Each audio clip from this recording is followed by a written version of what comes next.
The red and white smokestacks of the Merritt coal-fired power plant can be seen from the living room of Ken Robinson and Cheryl Elliott.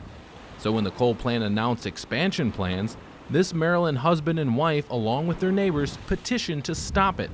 Their efforts failed. The area's need for more electricity trumped their efforts for lower carbon emissions.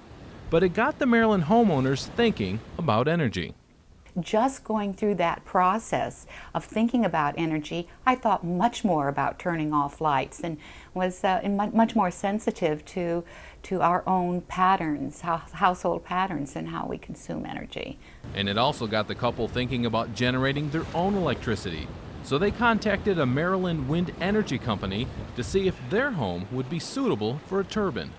We called the company that sells turbines for a site survey, and their crew came down on a day similar to this, and he said that in the terms of the state of Maryland, he didn't think there was a better location for a wind turbine. The next step was contacting their local power provider to ask them to approve an interconnect agreement.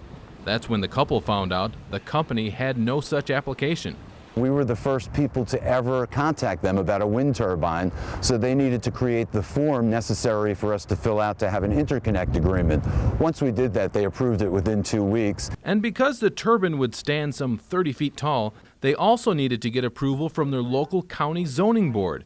And at the beginning of November, they got their answer. All in favor? Aye. Aye. Opposed? So moved. Thank you very much, gentlemen. Except for some state renewable tax credits, the couple will foot the $20,000 price tag themselves. And they know they still will have to rely on the coal plant for the majority of their electricity.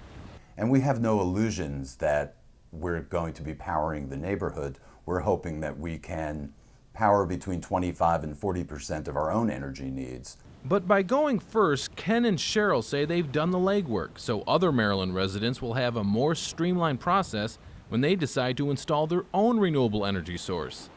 And they also look at their wind turbine as a symbol.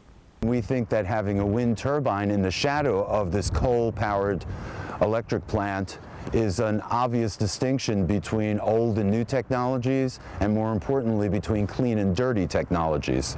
And they hope their neighbors will follow in their footsteps. If we can all take responsibility for our consumption to some extent, I think then it will have a beneficial effect across the state, across the nation.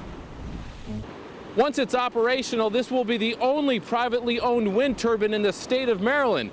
Construction is supposed to begin sometime in December. In wind-swept Swan Point, Maryland, Lee Patrick Sullivan, Clean Skies TV News.